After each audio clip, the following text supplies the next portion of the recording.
Saludos. Estamos viendo en la pantalla la portada de este libro de una buena cantidad de páginas que revisamos, titulado Memorias de la historia de las revoluciones en México, de don Anastasio Cerecero.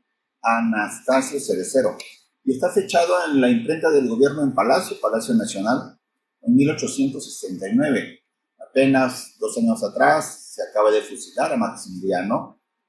Es rollo lo de que sobrevivió y se fue a vivir a El Salvador con otro nombre, etcétera, etcétera. Eso no es cierto. Aquí lo propio en mi libro, La Masonería Presidente de México. Pero en este caso, de lo que tratamos es simplemente de ubicar en el tiempo. Es 1869, ya regresó Juárez a la capital. Y en este año 69, en la imprenta del gobierno se publica ese trabajo de Anastasio Cerecero, Memoria de las Revoluciones de México. Y lo que quiero comentar simplemente es qué pasó con Guadalupe Victoria en cuanto a las actividades masónicas y su relación concretamente con la Sociedad de los Guadalupes. Este canal no tiene relación ni con ovnis, ni con Anunnakis, ni con reptilianos. Es simplemente historia documentada de la masonería mexicana y de algunas agrupaciones y sociedades secretas que han tenido que ver con nuestros políticos. Y en este caso particular, el caso de Guadalupe Victoria y los Guadalupe. Los Guadalupe fue una agrupación entre brumosa, mítica y legendaria, cuando no se leen los originales. Y yo puedo sostener, y sostengo aquí en mi libro, a partir de la página 6.2, que Guadalupe Victoria fue el único presidente mexicano que participó en los Guadalupes, una sociedad que apoyó a la insurgencia y que de no mucha duración, y que luego desapareció. ¿Quiénes pertenecieron a ella? Vamos a ver unos nombres propios, pero además una conclusión es la de que solo Guadalupe Victoria perteneció a ella. Fue masón, Guadalupe Victoria, si es cierto. La información está aquí en mi libro, encuentran en el Mercado Libre, léanlo para que se informen de esta información documentada. Vamos entonces nada más a lo de los Guadalupes en relación con Guadalupe Victoria. Y esto tiene que ver por el asunto de la fundación de la República, ¿no? 1824 a 2024. Y la Constitución del 24, y de estos dos eventos, pues es personaje central Guadalupe Victoria. Por esa razón lo tenemos. Vamos entonces a revisar lo que tiene que ver con Guadalupe Victoria y la Sociedad de los Guadalupe. La masonería por separado en otro momento. Ya lo he comentado, ya lo he escrito, pero en este caso nada más el asunto de los Guadalupe y de Victoria. Vamos a ver aquí cómo dice la página 157 de este trabajo de Cerecero. A ver, pero ¿quién fue Cerecero? No lo he dicho. Cerecero fue un contemporáneo adolescente. Él es del 99, así que el año del siglo más 1 es su edad. En 1810 él tiene 11 años. Así que es niño, inteligente y precoz. Y además, poquito después, 12, 13, tiene 13 y 14 años, es un adolescente y va a presenciar la actividad de los Guadalupe en su propia casa. No puede ser cero. Por eso lo menciono, por eso yo dije aquí que no hay reptilianos, ni Anunnakis, ni ovnis, ni Illuminatis. Hay masones documentados, y es lo que vamos a platicar aquí. Entonces, los Guadalupes sesionaron en la casa de Cerecero y Cerecero, adolescente, presenció los hechos. Voy a leer aquí la página 157, la parte final. Todo eso está referido, ya dije en mi libro, en la página 62, en la 6.2, que tienen esta versión, 6.2, ahí lo pueden encontrar. Entonces, dice aquí, se dio motivo para que después de él se separó y se retiró al interior. Habla de Miguel Hidalgo. Luego se procuró combinar acciones individuales de esta multitud inmensa de partidarios y ya se formó una sociedad secreta que se llamó en un principio del Águila y después se llamó de los Guadalupes. Entonces, la Sociedad de los Guadalupe primero se llamó del Águila, lo estaba narrando un personaje que presenció los hechos, que los registró y que mucho tiempo después los escribió, se puso en papel, que es Anastasio Cerecero. Entonces, los Guadalupes se llamó primero del Águila y luego se llamó de los Guadalupes. No fue su primer nombre. Entonces dice, y esto de los Guadalupes se formó la sociedad secreta que se llamó en un principio del Águila y después de los Guadalupes. Su objetivo, formar la opinión, seducir a los soldados realistas, los del rey, los del gobierno, para que se pasaran con los insurgentes o por lo menos para que se desertaran, comprarle las armas, fomentar, en fin, toda clase de apoyos y a fin de que todos se pasaran al del lado de la Revolución Trujana 158, al lado izquierdo, estando en continuada correspondencia con los jefes de ella, de la Revolución, o sea, conectar a insurgentes con realistas, esa era la idea. Y esto está ocurriendo, ya lo dice aquí Cerecero, después de que Hidalgo presentó la batalla del Monte de las Cruces, ahí en ese momento. Ahora seguimos leyendo, es lado izquierdo otra vez. En su origen fue de muy pocas personas, los Guadalupes, inicialmente llamada del Águila. ¿Quiénes pertenecieron a ella? A ella pertenecieron, vamos a agrandarlo aquí para verlo con más claridad. ¿Quiénes pertenecieron a ella? Los licenciados Juan Bautista, Raz y Guzmán. Nazario Peinbert. Este apellido Peinbert, alguno ha habido por acá en Jalapa, ese apellido, Jalapa de Veracruz, le transmito. Benito Guerra, José María Matoso, Félix Fernández, fíjense bien, este es el dato, Félix Fernández, que después se llamó Guadalupe Victoria. Este es mi dato duro para consignarlo en mi libro, que está solamente formado por datos duros, comprobables, de parte de contemporáneos de los hechos que narro yo aquí a propósito de todos los presidentes. Luego Antonio del Río, otro señor, luego otro, que es el padre del autor de estas memorias. Por eso este documento es confiable, porque el papá de Cerecero, Anastasio, también formó parte de los Guadalupes. Dice también Ignacio Velarde y otros pocos. Estos son las personas que estuvieron formando los Guadalupes. Después, como la opinión se generalizaba, la sociedad se difundió por todas las clases del pueblo. Pero advirtiéndose que esto comprometía el secreto de las resoluciones, fue necesario inventar diversos grados. Fíjense qué pasó. Se inventaron grados. ¿Esto qué significa? No fue una agrupación masónica, como dicen tantos que dicen que los Guadalupe fue una agrupación masónica. A los Guadalupe pertenecieron algunas mujeres, por la razón del objetivo que tenían. Si se trataba de jalar a los realistas en favor de los insurgentes, las mujeres lo podían hacer con facilidad por razón de su actividad, confianza, reuniones familiares, llevar y traer información, quedarse quietecitas escuchando lo que pasaba con los realistas y pasar la información a la sociedad. Fueron mujeres, hubo mujeres en los Guadalupe, sí, pero no eran masones ni masonas.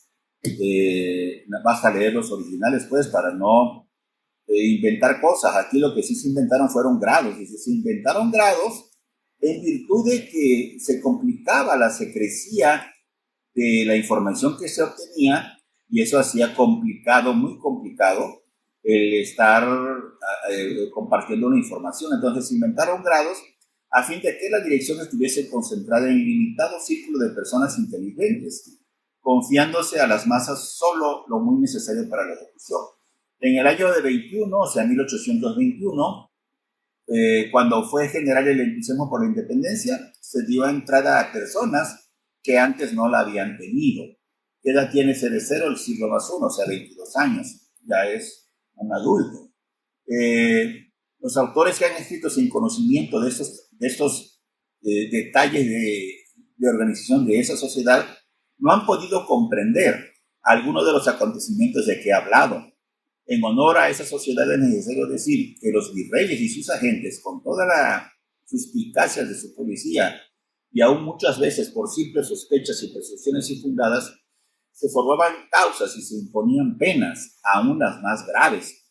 Si bien llegaron a sorprender uno u otro hecho de los que se mandaban a ejecutar por la misma sociedad y a olfatear que ella existía, jamás llegaron a comprender ni su existencia ni su organización. Bueno, pues si no la lograron entender los virreyes, menos los contemporáneos que no han leído los originales. Vamos a la segunda parte de lo que quiero compartir.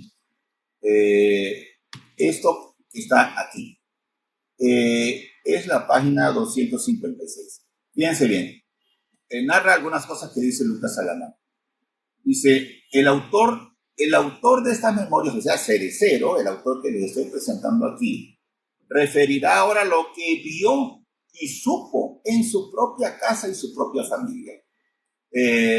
Imaginamos a Cerecero hablando de ovnis, amenazas y reptilianos. Pues no, porque no sé el original, no se puede saber qué ocurrió. Aquí vamos a compartir el original. Lo que dice Anastasio Cerecero, yo lo vi y lo viví en mi casa, con mi familia, la actividad de los Guadalupes. Bueno, secciones de la Sociedad de los Guadalupes se reunían unas veces en la casa del que escribe, o sea, Cerecero, ¿dónde? En la calle Cerrada de Jesús número 1, y él hacía de secretario. Fíjense, él mismo hacía de secretario de la agrupación, dando cuenta con las comunicaciones que se recibían de los generales del ejército independiente, y otras veces se reunían en la casa de don Agustín Gallegos, tío del que escribe, es su tío. Es decir, su familia está metida hasta el codo con la Sociedad de los Guadalupes, Anastasio Cerecero. Por eso puede narrar todo eso en primera persona. La casa de su tío Agustín Gallegos se llamaba aquí lo voy a subrayar, se llamaba de la Escobillería y estaba situada en Candelaria de los Patos. En Candelaria de los Patos, Escobillería y Candelaria de los Patos, frente a la capilla del barrio de San Jerónimo Atitlí.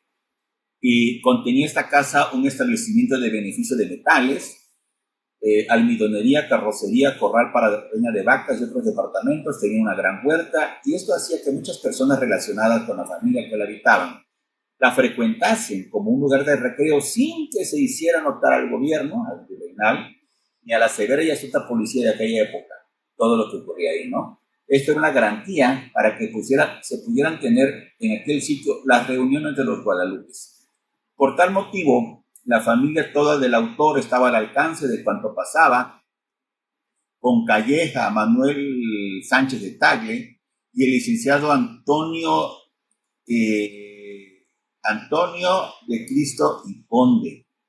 Era otra de las personas, asesor general que había sido de Iturbide. Miren, este apellido Cristo es, si no recuerdo mal, de un cubano. Y yo me pregunto, ¿de dónde sacó el nombre Porfirio Díaz no Porfirio Díaz, o quien haya sido, para la logia Cristo en la que militó Porfirio Díaz? ¿De dónde?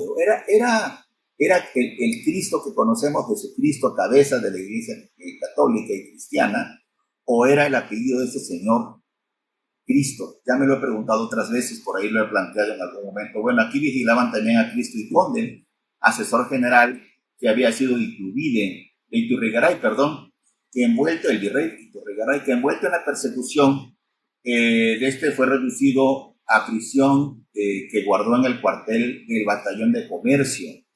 Eran las personas que trataban directamente con Calleja planes que se ven adelantados hasta el punto de estar ya para fijarse el día en que había de hacerse el movimiento del insurgente, ¿no?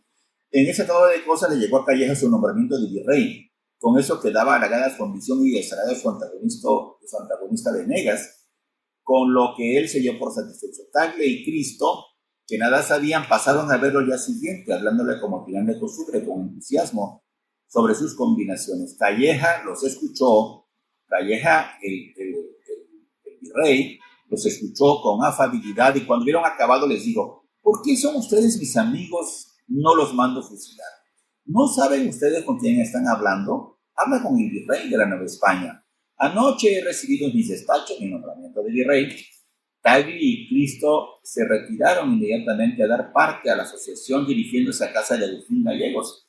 En honor a la verdad, es necesario decir que aunque Calleja conocía el secreto de la asociación de los Guadalupes y a muchos de sus individuos, no abusó de él, Sin embargo, esa variación que manifestó luego que obtuvo el título de virrey hizo que en lo sucesivo se obrara con suma precaución. Prescindiendo de las noticias que el autor de estas memorias tenía de su misma persona y familia, y que ya es expuesta, no puede dudarse de lo que Calleja escribía bajo su firma en la carta dirigida desde Guadalajara a Venegas, que antes he copiado, reconociendo él pues la justicia de la independencia. Entonces, Calleja conocía la situación de los guadalupes y no actuaba en consecuencia. Voy a regresar a lo que comenté hace un rato. Bueno, todo esto que dije aquí, Escobillería, la calle Escobillería es Emiliano Zapata en la actualidad, Candelaria de los Patos, y esta iglesia están en lo que hoy modernamente es el Metro San Lázaro y el Metro Candelaria de los Patos. Esa terminal, el Metro Candelaria, allí está. Yo he visto de manera superficial, he recorrido esa parte, no a profundidad, pero he tratado de reconocer esos espacios para saber dónde trabajaban los guadalupes. Esto lo sabemos por Cerecedo. Vamos a regresar a donde se menciona al presidente, no era presidente en ese momento, lo fue después, Guadalupe Victoria. ¿Quién fue el único presidente que trabajó con los guadalupes? Aquí está, Guadalupe Victoria. ¿Cómo sabemos esto? Por esta narración de este personaje Cerecero que vivió esto de manera personal, directa, porque en su casa familiar se reunían los guadalupes. Vean esto en mi libro, porque estamos revisando a Guadalupe Victoria. Muchas gracias y hasta la próxima.